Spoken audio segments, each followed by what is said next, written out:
Hello and welcome to this session of Dataiku Product Day. And today I am going to talk about MLOps, globally speaking, and the way you can use MLOps to deploy, monitor, and replicate AI at scale with Dataiku. My name is François Sergot. I'm a senior product manager at Dataiku. I'm based in Paris, France, as my accent probably tells you. How are we going to organize this session? We're going to have three topics. The first is going to be discussing about the challenges that we've seen in the past and we are seeing today in the market, especially focusing on enterprise customers. The second point is going to be about how Dataiku and how we think Dataiku to solve those challenges and bring some solutions to those challenges and those problems. And we're going to end up with a bit of a heads up on the visions and the roadmap of the product, again, geared toward MLOps. Let's start. So let's start with the challenges. So over the years, because this is a kind of a very long-standing topic at Dataiku, we had a lot of interactions with clients. And there are always some things that comes up that we have issues with. And one of them is these notions of the more people you have, the more frictions you can create. Historically, you may have a small data science team that it's going to experiment with machine learning, that's going to be successful. And then comes to the hard part of their job, which is, okay, people are using what you've done on a day-to-day basis. Number of projects is growing in size, in numbers. And so there are more people, more requirements, more things coming in. So even within data team, you may have different visions. And if you go beyond that, on the deploy part, you may have very different people with different requirements, different expectations, and different knowledge. And everyone is affected. When, again, the number of people is growing to interact in a given project. And what can happen, and what we see happening, is that then people spend an excessive amount of time to kind of answer all the questions, meet all the requirements, address all those points from various people, and in the end, see those as being blockers, being very frustrating and leading to inefficiency on everything. So again, that's a very common feedback and something we hear a lot, even today. It's a problem. But to some extent, it does not stop at this stage. Because if you think about it, when you have a few projects, those gaps and questions and requirements can be managed. If you scale to even tens or hundreds, thousands, maybe one day, it just becomes unmanageable. Let's be honest. You won't be able, and those small gaps of questions are going to really jeopardize your entire AI projects and AI initiatives. And this is going to raise a lot of questions, a lot of objections to everything, and even, again, jeopardizing everything because then you haven't addressed all those little gaps and frictions. And just to illustrate that, this is a quote from one of our customers that exactly faced this kind of issues, which is, yes, I can operate a couple of projects. I can operate that. It's actually valuable. It's already complex, but scaling is just not possible. And it's going to be one of the important points we're going to talk about today. It's scaling. So how you move from a few projects to maybe tens or hundreds of projects. As an introduction, I would say that it's obvious somehow that the answer is going to be MLOps. Right? MLOps, it's not magic, but at least the goal of MLOps is that. Deploying smoothly, deploying at scale is maybe not specifically MLOps, but at least having those MLOps principles guiding you into deploying properly and having people collaborating. I'm not going to talk about MLOps itself. There are a lot of good resources on Dataiku's website, even on the web. I'm going to talk about what MLOps means in and for Dataiku and what we do in the product to make it something real for our customers. So if we take a global view, Dataiku, and at its core, it's meant to be two things, end-to-end and multi-person. This is important to remind, because if you think about MLOps principle, this is actually very critical. End-to-end means that you can do every step of your project lifecycle within Dataiku, and the multi-persona allow people to collaborate. And don't forget that MLOps, as DevOps, it's not that much about the tools. It's about collaboration between teams toward a single goal. And again, that's very core to Dataiku. Even if you're not talking about deployment, that's very core. End-to-end, multi-persona. And we're going to build on that. And we have built on that, definitely, even on the MLOps part. Now, to kind of frame a bit the discussion today, I have split this discussion into 3 buckets. The first bucket is going to be seamless operationalization, then replicating at scale, and then embracing GenAI. Let's start right away with seamless operationalization. What does it mean? Globally speaking, it means how does Dataiku help you go from an idea into something running for business users with efficiency, without too many frictions in the middle. Here, I'm going to probably highlight a few things that are well known to you. There's no huge surprise. The first one, and something that actually is very important to remember, models are the cornerstone of machine learning. They are the new piece, the new thing that's going to bring a lot of value in those projects. But they are just one piece of the puzzle. Connecting to data and leveraging it and transforming it is actually as important as the model. Building visual interface, dashboards, applications, it's also as important because people usually they don't consume model directly. They consume it through applications, through web interfaces. They need human interface to do that. And moving it to operationalizing, building something that is ready to be moved to production is also important. So again, you need all those pieces clipping together to build your puzzle. It's not just pieces, it needs to be a puzzle in the end. And this is where actually, and this is one of the reasons, one of the mindset we have when we actually work on the product, it's keeping this logic of this is where clip those pieces together, and you don't have to go from one tool to another with maybe very different experience, which again might create some silos. And you do it progressively. What you design is what you're going to operationalize. There is no heavy recoding, lifting between a dev and prod. It's actually a very gradual experience. In the end, our goal is to provide teams with everything they need to ship in time, again, optimizing the work done along the way, and also on target, because collaboration and this kind of building blocks allows people to have objections all along the projects and not just at the end. So the first point in there is that all the pieces of the puzzle can be done in Dataiku, clipped together into something that is consistent and ready to go to production. This first point is a lot under the hood on velocity, on how you can actually deploy your project fast. But it's a bit like on the road.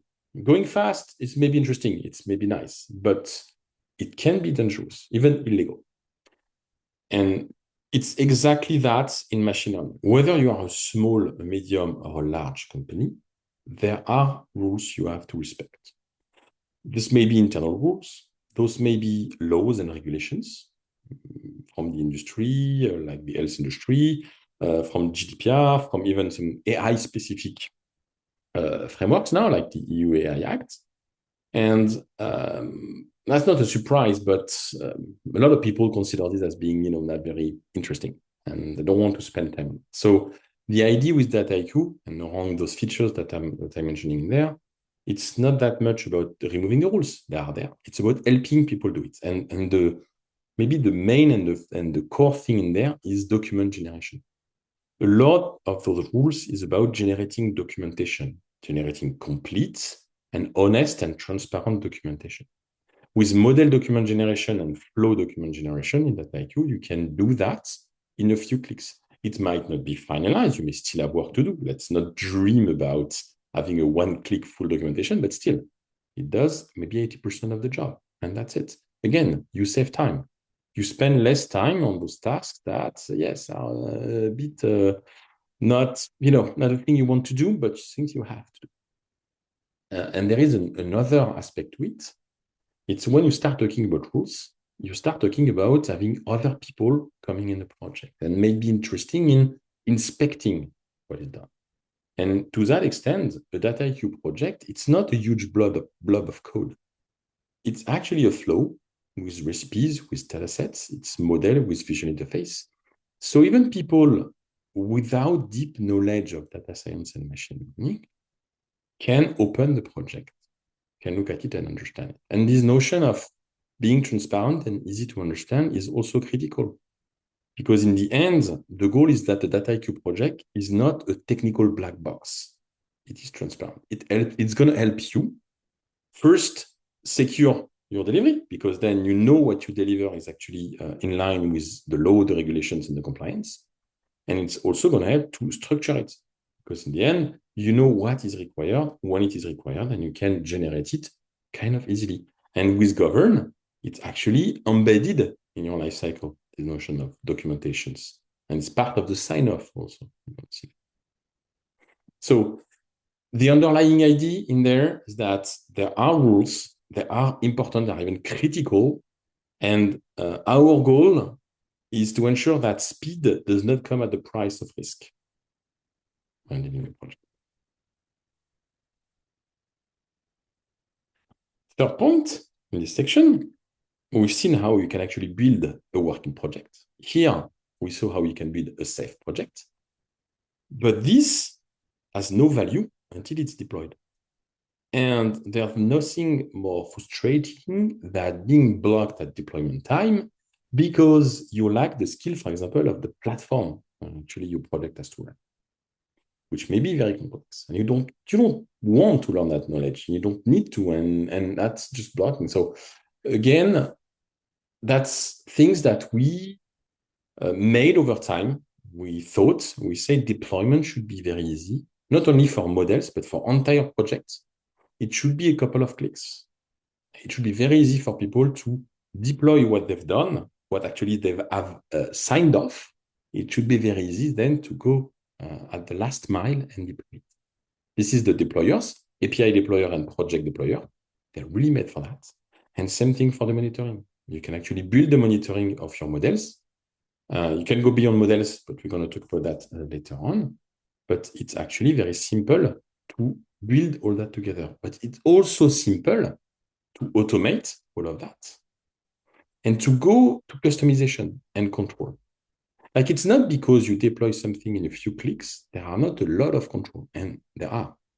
Govern is going to check that what you deploy is signed off. You can add custom controls on each deployment. And you can add custom metrics on your drift, for example, if you want to. So again, there is this notion of you have this thing that allows you to be very fast to actually deploy and realize the value, but then you can customize it to your need and your expectations and your requirements. And in the end, again, it's the idea that control is always enforced.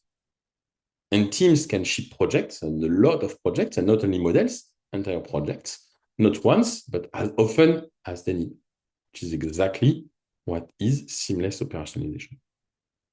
So this is the last point on seamless operationalization. Just to summarize, again, building that thing that's going to work in the end for the business, which is what matters. The idea is to make it end-to-end and covering all the pieces of the puzzle, being transparent and compliant, and being very easy to deploy and to update, because things are living, projects are living things. They need to be updated. That's seamless operationalization. And that's a key point in, again, gaining efficiency, being able to ship, but to ship under control. Now, if we take the example that I've put at the beginning, you have this small team of data scientists, and they actually have this very good project, and they deploy it, it's working fine. But then you might argue, oh, yes, but when I have tens of projects and when I am in an enterprise, it's not just the number, it's the context enterprise. And that's what I'm going to highlight in there is some of the most common challenges and complexity that enterprise customers are facing when deploying AI and on scaling. The first one that we see almost everywhere is going to be the lack of skill and the lack of people. We're all going to face it. And in the end, what you dream of is that people are actually focusing on their core skills. You incorporate more specialized team, but you don't want to create silos because otherwise people are just going to work on their stuff and not caring about what is happening upstream and downstream. It's a challenge. So one of the ways that IQ we want to tackle this notion of lacking people and skills is reusing. And reusing in different ways. The most probably obvious one is the data catalog.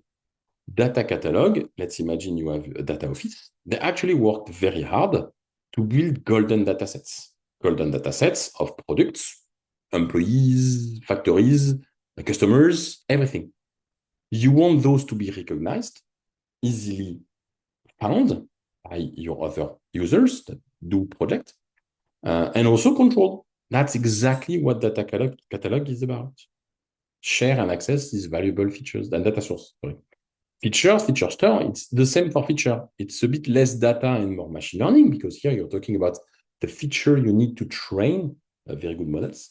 But it's the same thing. If you have people that actually spend time building those complex features that add value to the training and the accuracy of the model, you want to reuse them feature store. So reusing data and reusing feature, it's actually important. It's built-in Dataiku, and it's actually easy to use. But there is a third way you can also reuse. The third way is this notion of bundle. So you can actually package an entire project in Dataiku in a consistent way. This is a very common organization we see at customers, where they have a center of excellence. They have people that have high knowledge of data science, of their corporate IT, of machine learning, and of Dataiku. And what you want is that those centers of excellence really have impact. And bundles are a great way for that.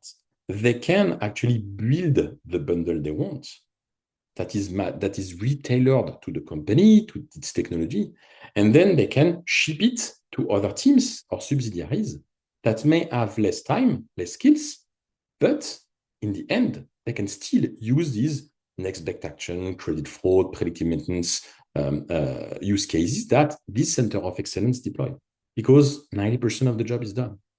So it helps focus your center of excellence where they are very good at, and it also helps every department in your company to use AI.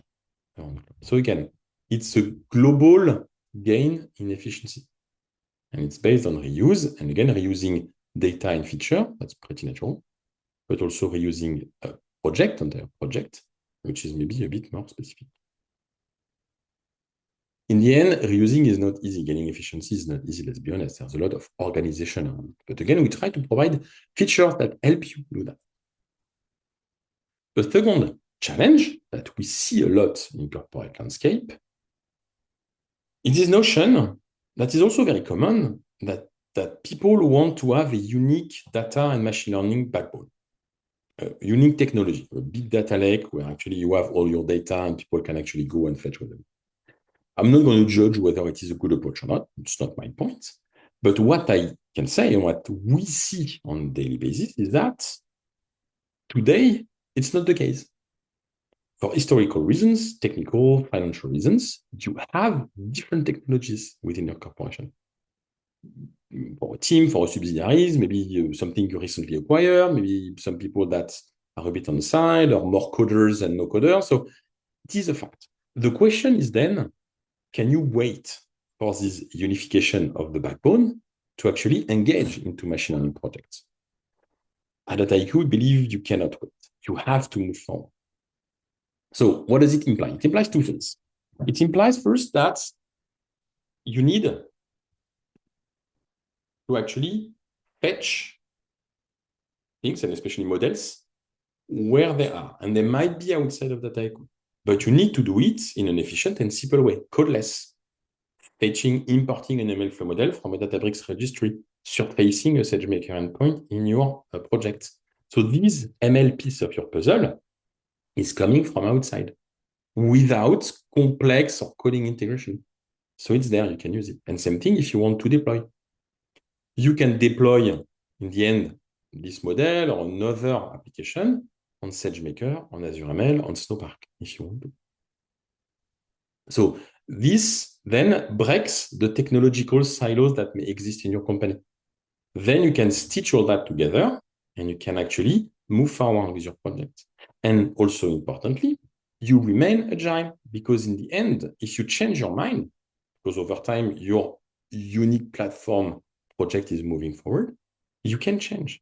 If your model is deployed on SageMaker and you decide now to deploy it on Dataiku API node, it's a matter of a few clicks. And this exact same model, behaving exactly the same, is going to run now in an API node. So it's actually fairly easy to cope with first fragmented landscape and then change in this landscape that may or may not go toward uniqueness. That's you to decide.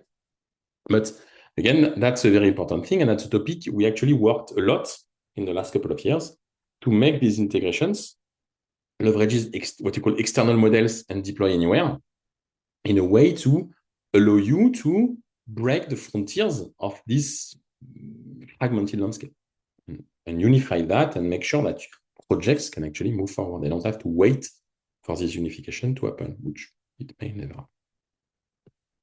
So that was the second challenge, the fragmented landscape and how you deal with it. Then there is the third one. The third one is when you think about scaling, you think about hundreds of deployments, which if you've done project is always a bit scary when you start talking about these numbers. And that's what drove us in the last year, and probably it's going to improve over the next year or so, is how you provide cockpits to the people that allows to manage this volume of information. So here we talk about model registry first, as a way to get a view of all the models and have all the information about them. We talk about unified monitoring, which is exactly this kind of view that you can know what is running within your Dataiku platform, but also beyond, on SageMaker, on Azure ML, on Vertex, on Databricks, on Snowpark. You can see all of that. So, and you can see that with simple statuses, but that are from low level to high level. It shows the activity, the uptime, the latency, but it goes up to the model status, the data status, the governance status. So in the end, and simple statuses, because we all know that when you reach hundreds of things to monitor, you don't want complex statuses. You want simple things, because the one thing you want is not that much about the 90% of things that are okay, is to quickly spot the 1% that are not okay, why they are not okay, and who's going to deal with that. And that's exactly what we want to tackle with unified monitoring. And those features, they are there. They are here to optimize the time you spend on support and monitoring. They also allow to control shadow AI, because when you go over your whole landscape of things that can run AI and you fetch what's going on there, you can spot things that are a bit fishy, that may have not play fair with the rules. That's a way also to keep the control of that. And we know that as a corporation, you are responsible of what is running in your environment. So again, this last point is about the central oversight for scaling for many, many deployments. And again, still as before, with the fragmented landscape. This is the last topic of this kind of second part about replicating. So again, the idea was to highlight three major challenges we see and how in Dataiku we try to help our customers to solve them. The first one was the lack of people and skill by fostering reuse. The second one was this fragmented IT landscape with this codeless technical integration. And the third one is this notion of overloading with too many things to monitor with centralized oversight. All those are features that are built within Dataiku. We're going to see, talking about the vision, there will still be evolving, of course, in the future. As the last point in this section, we're going to start to talk about the elephant in the room. 2 years ago, life was quiet. Machine learning was a maturing domain. Yes, MLOps was not applied in a lot of places, but we knew what it was, what are the principles, and we knew where to go to actually apply them. It was just a question of time and will, and we saw the things that were working. And then this company, that I will not name, actually released a new chatbot that became hugely popular in the public, but also in corporation. And let's be honest, generative AI and large language model, they broke the puzzle. Like, definitely. Saying that generative AI and large language model have no impact on MLOps, it's just wrong. So as everyone, it was complex for us. What do? We brainstormed, we experimented, we tried to think of what has changed, what did not, what did you adapt, what you need to do new, and so on and so forth. As a first point, I'm going to make a sidestep and briefly mention something that's going to be useful in the second part. It's the LLM mesh. The LLM mesh, and there are specific sessions talking about LLMs and LLM mesh, and I strongly encourage you to attend just to know a bit more about it, was released a year ago, although, and is our answer to how do you use large language model, how you build generative AI applications to be used within your company. This is the toolbox that allows to connect, allows to control security, costs, and a lot of those points within your Dataiku platform. The LLM mesh, that's why I'm saying I'm making a sidestep, is not especially an MLOps topic. It's a generic topic on how you deal with large language model and building generative AI.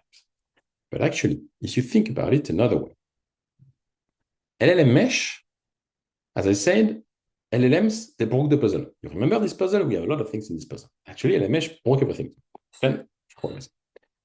Well, not entirely. Because in the end, when you think about it, building a generative AI application using large language models, there are actually some similarities with more classical machine learning projects. You still need to fetch data and prepare it. For example, if you want to build a RAG model, you still need to use a recipe to apply your model to some data. So it's the prompt recipe in Dataiku with the LLM mesh. It was the scoring recipe before. You still need to build a Gen AI, an interface, a chatbot interface. It's a web app in Dataiku. So there are, and actually we realize there are actually a lot of those pieces of the puzzle that are still valid. So in the end, what we found is that it's not the entire puzzle that was wrong. It's just, yes, there is a big hole in the puzzle, definitely. You have to remove all those pieces, and but the framing is actually okay. And I talked about data and recipes and web apps, but it's also true for other ops features, governance, sign-off, deployments. This actually works pretty much the same. And if you want to deliver fast, and Gen AI is actually very challenging for that, people have great expectations on Gen AI, so you have to deliver fast. You cannot spend too much time relearning all of that. You need to reuse those features as much as possible and focus on where Gen AI is specific. Yes, cost monitoring or preemptive cost monitoring is important. Evaluating a generative AI application sur an LLM is very specific. You use LLM as a just technique, for example, which does not exist for traditional machine learning. So all of that, and that's how the LLM mesh actually brought to the table a new set of puzzle pieces. They fit in differently, so you have to adapt, but they actually fit in the existing puzzle. And then in the end, LLM mesh is the way you can operationalize in Dataiku LLM-powered projects. And actually working pretty well. We still have work to do, but actually it's working pretty well. So again, to final thing to this session is that Gen AI was a game changer and is still today. MLOps principle actually stay the same because those are generic principles. The only thing that you have to consider is that LLM mesh is this new set of puzzle pieces that are going to allow you to ship Gen AI fast. because then you reuse a lot of your existing knowledge. Maybe not the existing project, maybe not even the existing data, but the knowledge you have on all those pieces around the model, you can reuse them. It's very efficient. So that's kind of close this topic about deep diving into those aspects. Seamless operationalization, as a reminder, how do you build a project from an ideation to a deployment? Leveraging the flow, leveraging all the transparency of the document generation, using deployers and model evaluation store to deploy and monitor, again, very easily, but with the ability to customize and go very deep into the control. So you ship fast, but you ship under control. Replicating, focusing on 3 challenges we very commonly see: the lack of skills that you address by reusing, the fragmented landscape that we address with codeless integrations, and the increase, the huge number of monitoring things you have to do that we address with centralized compute. And GenAI, which in fact, with the LLM mesh, again, it's a new set of puzzle pieces that you can use with the existing platform.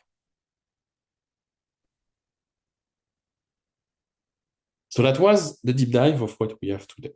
Now, I'm going to finish this session with a few insights into the future, into what is coming. So what is coming next is that. And when I say next, I'm not saying in years. This is things we are actually working on. So they should be released, hopefully, in the next coming quarters. Unifying ops, it's actually continuing what we said before, so reinforcing those codeless integrations, going from dashboarding to monitoring to alerting, increasing the capabilities of Dataiku to do data and applicative ops. We have a lot of improvement in that, but we still want to do more. Scaling and govern, so providing ways to test entire projects. Testing models is actually a fairly simple thing and very well known. Testing entire project is much more complex, but it needs to be a part of your process. It needs to be an addition to your sign-off. Readiness checks is the logic of saying that to move to production, there are rules. You have rules to move that. And when people discover those rules when they deploy, and actually deployment is rejected, it's frustrating. And usually they just drop it. So you need to move upstream. You need to have designers knowing what are the rules upfront, and so they design their project right from the start. It's readiness check. Data governance, so it's not corporate data governance. We still are integrating with our friends from Alation and Colibra. It's not our business. But here we're talking about how you control the data in your AI environment. In the last year, we released a lot of great features on data. We released a data catalog. We released data quality. There was a huge improvement to allow to control data quality across all your projects. You're soon going to have data lineage, which again, the idea is that you control, you can do, you know what data is used where, you can do root cause analysis, you can do auditing very easily. That's simple. And the last point, it's GenAI is still new, even for us. LLM mesh is still evolving a lot. So those are an example of things we are going to deliver very soon. Fine-tuning, which is another ways to adapt models to your environment. LLM evaluations out of the box and customizable. And more guardrails around cost, PII, toxicity, and all of that. That's going to be built in within the product. So again, that's 3 very important fixes that are in developing features right now, and it's going to come out really soon in the next quarter. As the last slide, if I want to take a step back,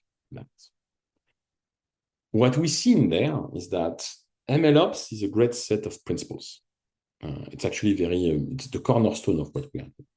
But what we see also is there are other principles, other practices around MLOps that are also interesting and important, because MLOps is not about everything. And what we think in the near future is that the real gain, the real efficiency to deploy and to scale is going to be when all those practices around machine learning, data, and LLM, and maybe others, FinOps, are going to merge, are going to be really used together, because right now there are still disjointed practices and principles. And if you look at that and think about everything I said before, you probably now notice that I mentioned a lot of those data ops and LLM ops principles and how we are trying to have all that fitting all together. in the deployer, in the model monitoring, in unified monitoring, in govern. We are trying to do that because we think that's the next frontier. That's the next thing to actually being able to deploy and scale with AI. That was my last point. I do hope you find this session interesting. It raises maybe questions, maybe interest.